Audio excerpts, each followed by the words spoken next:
بسم اللہ الرحمن الرحیم۔ السلام علیکم دوستو، میں گولڈن لائن چینل سے ایک بار پھر آپ کی خدمت میں حاضر ہوں۔ دوستو، آج کا جو میرا گفتگو کا ٹاپک ہے وہ ہے دکھیا سب سنسار۔ یہ میری پہلی ویڈیو سے ذرا مختلف قسم کا ہے، آپ سے گزارش ہے کہ غور سے سنیے گا۔ دوستو، بیوی نے خاوند کو الوداع کہا، جہاز اڑا، خیال نے رفتوں کو چھوا، حوصلے بلند ہوئے۔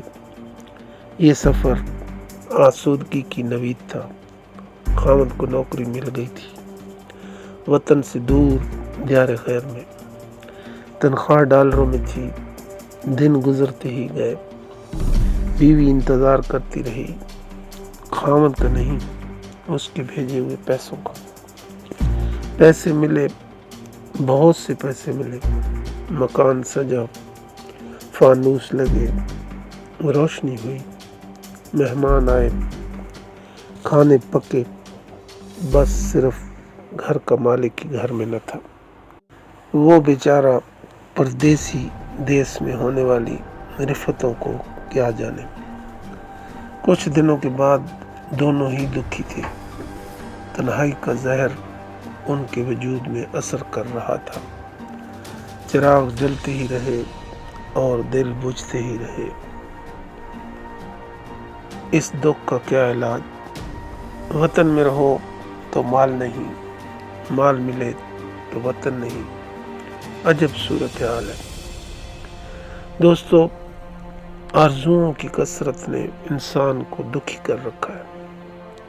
کثرت ہمیشہ دکھی کرتی ہے۔ ایک خواہش پوری ہو تو دوسری پوری نہیں ہوتی۔ ہر انسان چاہتا ہے کہ اسے چاہا جائے، اسے پسند کیا جائے، لیکن کیوں؟ اسی کیوں سے ہی بگاڑ پیدا ہوتا ہے۔ لوگ اپنے علاوہ کسی کو پسند نہیں کر سکتے، اور جو دل پسندی کی عادت ہی خود گریزی کی علامت ہے۔ انسان خود کو بھی ہمیشہ کے لیے پسند نہیں کر سکتا، بس انسان دکھی ہوتا ہے۔ دوستو، انسان کثرت مال اور کثرت اولاد کو خوشی کا ذریعہ سمجھتا ہے، لیکن کثرت مال محض وبال ہے، اور کثرت اولاد اکثر انسان کے لیے دکھ کا ذریعہ بھی ہو سکتی ہے۔ اولاد کی آرزو اور اولاد کی پرورش کی تمنا اور پھر اولاد کی اپنی آرزویں انسان کے لیے ایک عجب مصیبت ہے۔ اولاد مؤدب نہ ہو تو ایک عذاب ہے۔ آج کل اولاد کا مؤدب ہونا ایک مشکل مسئلہ ہے۔ آج کے بچے آج کے انسان کے دکھ کی علامت بھی ہو سکتے ہیں۔ ساتھیوں، ایک آدمی کو دیکھا گیا، وہ زور زور سے دعا مانگ رہا تھا کہ اے اللہ، تو نے میری وہ دعا جو 16 سال پہلے منظور کی تھی، اسے اب نامنظور کر دے۔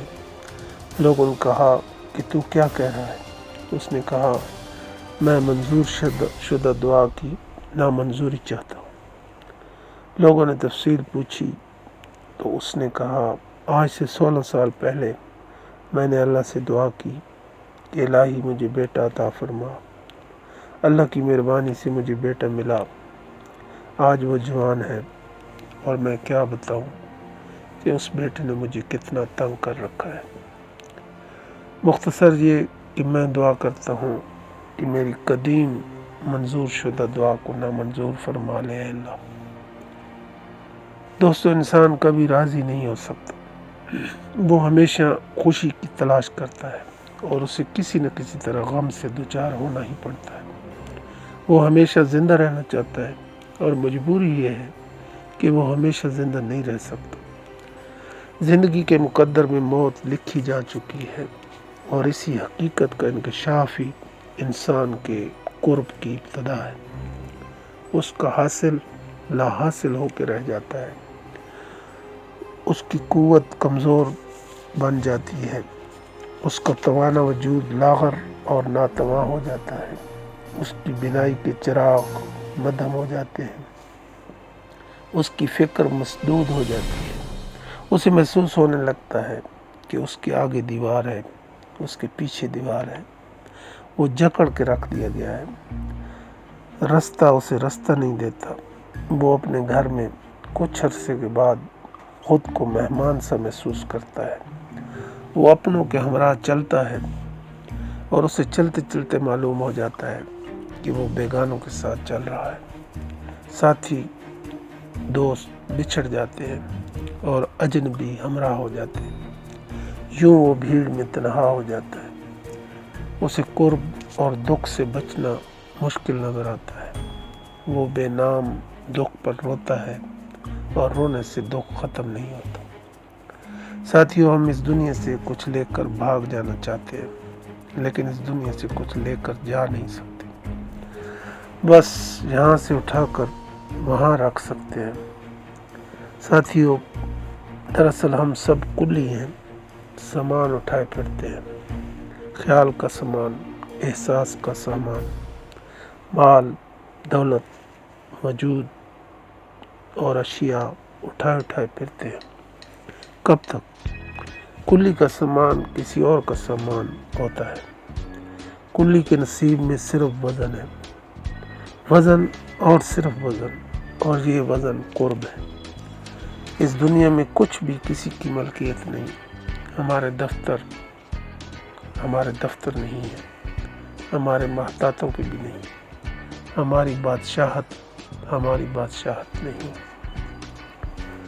ساتھیوں، اس کے ساتھ ہی میں آپ سے اجازت چاہوں گا، کیونکہ گفتگو لمبی ہو جائے گی۔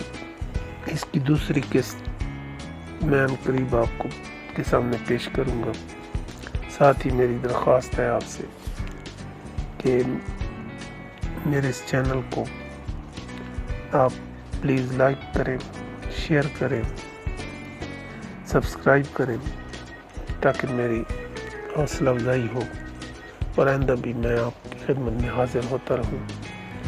اپنا خیال رکھیے گا۔ اللہ حافظ۔